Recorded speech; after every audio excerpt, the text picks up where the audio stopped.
Assalamualaikum warahmatullahi wabarakatuh. Hai Sobat Mbak Tiwul, apa kabar semuanya? Semoga dalam keadaan sehat dan baik-baik saja serta dilancarkan segala urusannya hari ini ya. Terima kasih sudah mampir di video ini, tolong dibantu like dan subscribe-nya.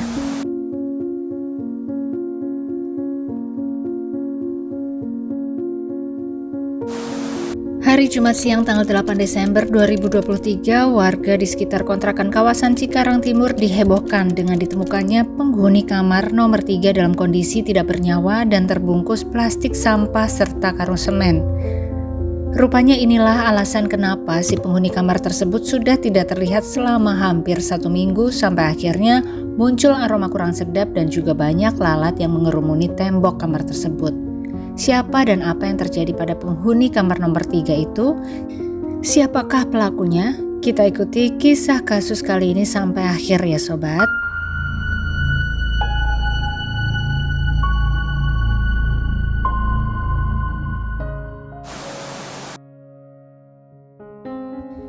Julita Simanjuntak adalah seorang wanita muda berusia 25 tahun kala itu yang lahir pada tanggal 25 Oktober tahun 1998. Julita adalah warga kampung Bojong Rangkong RT 1 RW 8 Kelurahan Pulau Gebang Kecamatan Cakung, Jakarta Timur. Sejak beberapa bulan lalu dirinya diajak oleh seorang teman untuk ikut bekerja sebagai tenaga cleaning service di sebuah rumah sakit swasta ternama di Cikarang. Julita yang memang senang bekerja dan merupakan wanita mandiri ini tentu saja tertarik dengan ajakan tersebut dan akhirnya dia pun resmi bekerja di rumah sakit itu. Tidak sulit bagi Julita untuk menyesuaikan diri di lingkungan baru. Pribadinya yang ramah, baik dan suka menolong teman membuatnya mudah sekali mendapatkan teman.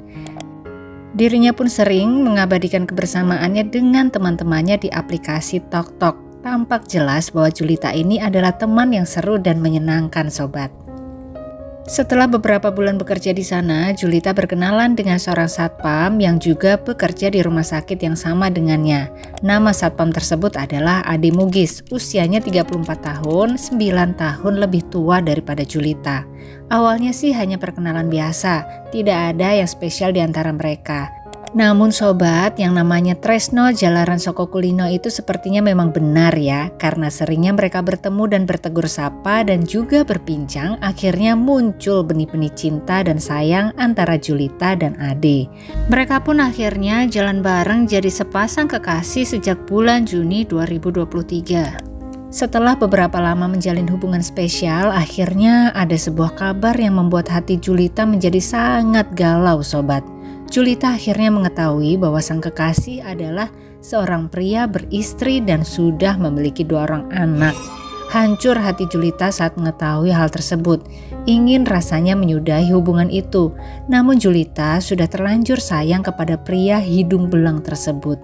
Ditambah lagi ada sebuah masalah di antara mereka yang belum selesai, yaitu masalah hutang piutang.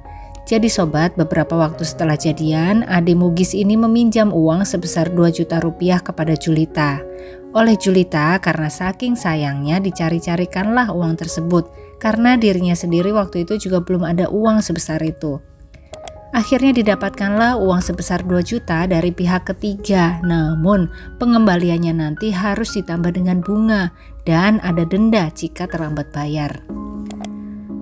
Ade Mugis pun menyetujui hal tersebut karena saking butuhnya uang saat itu hingga tidak memikirkan mengenai bunga dan denda yang nantinya akan timbul di belakang. Dan benar saja sobat, sampai di tanggal jatuh tempo pinjaman tersebut Ade ternyata belum bisa mengembalikannya. Hingga akhirnya denda pun muncul. Sudah ada bunga, ada denda pula. Hingga hutang yang tadinya hanya sebesar 2 juta rupiah membengkak menjadi 6 juta rupiah di bulan Desember 2023 itu. Hal tersebut tidak hanya membuat pusing Ade, namun juga Julita yang mau tidak mau jadi terseret di pusaran hutang itu. Dia terus melakukan penagihan ke Ade, namun belum juga ada hasil. Mau marah ke Ade, tapi dalam hati masih sayang.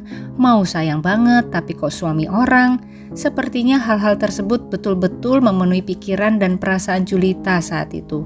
Belum selesai pusingnya akan masalah tersebut, kontrakan yang dia tempati saat itu kebanjiran sobat. Akhirnya dia pun memutuskan untuk mencari kontrakan lain yang bisa dia tinggali juga bersama Ade kekasih gelapnya.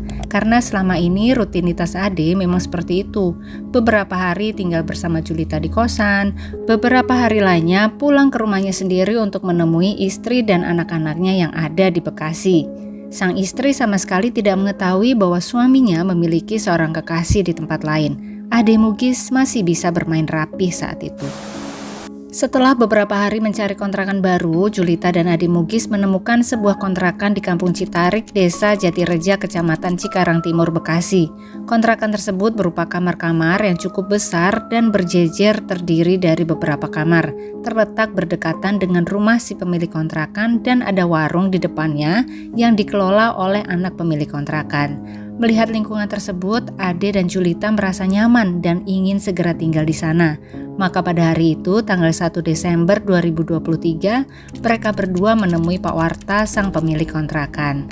Di sana mereka juga bertemu dengan Lia, anak Pak Warta. Mereka menanyakan apakah ada kamar kosong di sana. Pak Warta menjawab ada karena memang ada dan tidak lupa menanyakan kepada mereka berdua apa status mereka. Julita mengatakan bahwa mereka adalah sepasang suami istri pengantin baru, menikah baru bulan Maret lalu, namun belum bisa memberikan fotokopi surat nikahnya dan identitas dirinya karena ketinggalan di kampung.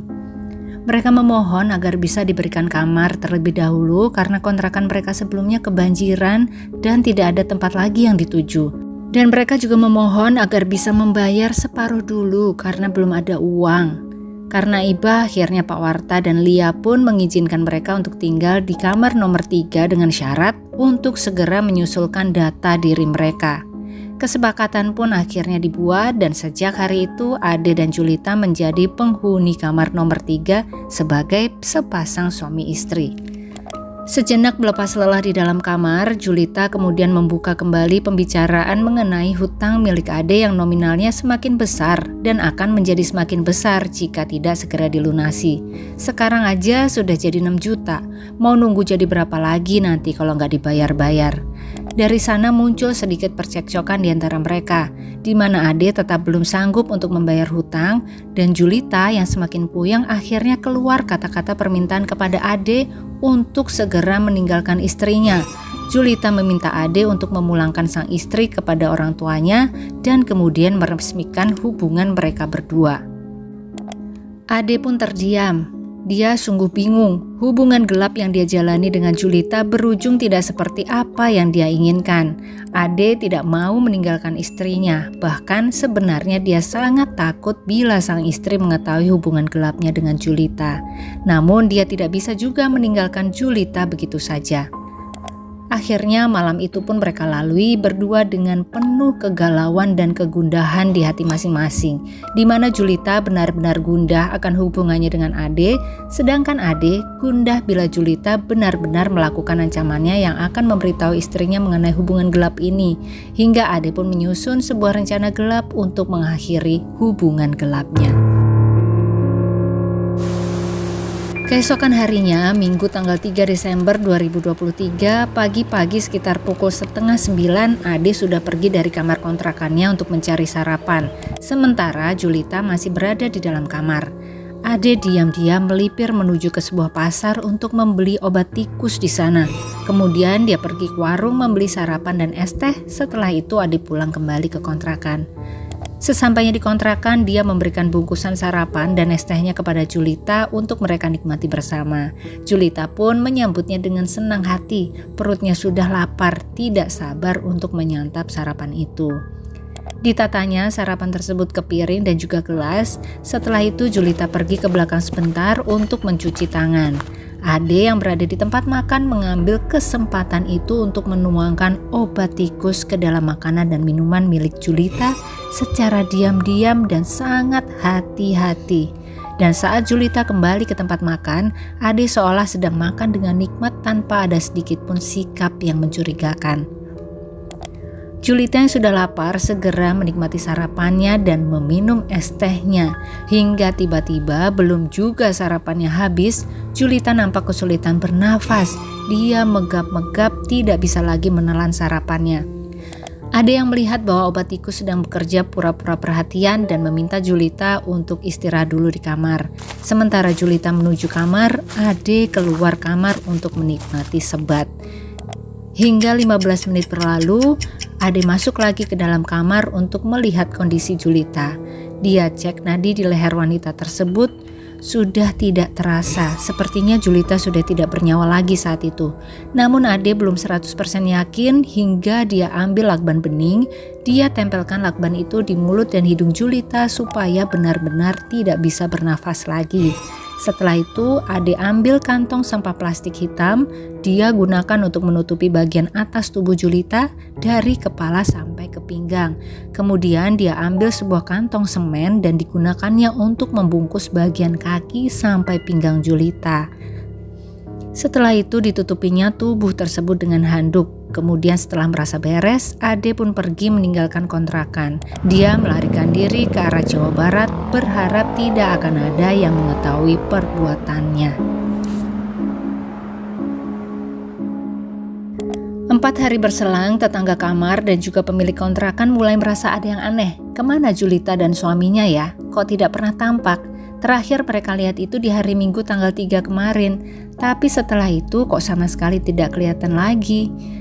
Dan tetangga kanan kiri kamar Julita mulai mencium aroma yang kurang sedap dari dalam kamar nomor 3. Seperti ada telur busuk, gak enak banget baunya.